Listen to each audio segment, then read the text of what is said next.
The first one is from a guy. He says, Am I a bad guy for being hesitant to adopt my fiance's 12-year-old son?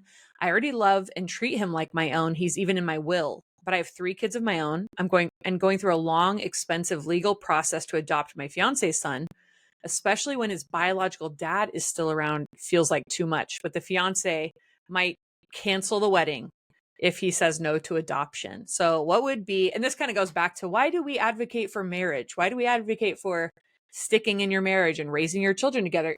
Things start to get really messy when it's just this endless cycle of so and so's kids from another marriage, baby daddies, adoption, step siblings, etc. But this is a complex situation. How would we engage with this?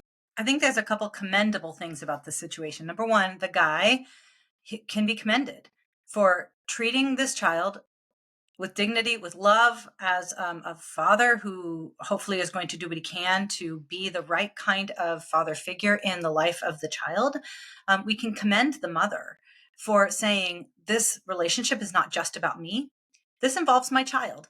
And so both of these things are really, really important, because a lot of people come to us. We talk a lot about the dangers and disadvantages of step families.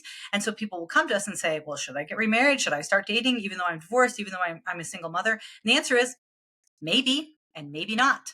But whoever you choose, you have got to have an eye, not just to, do they emotionally fulfill me, but also to, are they going to be the person that is going to protect, invest in, and connect with my child? Because, as we know, unrelated men and women in the home overall decrease the child well-being, decrease investment. There's less connection, and sometimes increase the risk of abuse and neglect. So it's good that both of these adults are understanding that the child has a vested interest in this process as well. A lot of this does come down to the child's biological father, who it sounds like is still in the picture. So this is where I'm like, I don't have enough information here. But if the biological father is still in the picture, he has something important that that boy needs.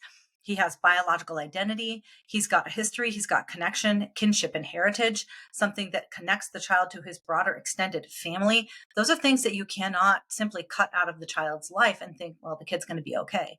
So what you have here is a problem where the child's going to lose, sounds like, one way or the other. They already lost when his parents divorced. Maybe that was for justifiable reasons. Maybe there really was something significantly wrong, like abuse, in which case we would hope that the person that was doing the abusing would get punished and no longer have custody. But the child still wants that knowledge of, and wants as much as possible, as much as is healthy, a relationship with their biological father. So this is a situation where it's like, if the stepfather is a really good guy and the bio dad is a dirtbag, well, maybe you can look at the justification for that, but it sounds like that's not the case.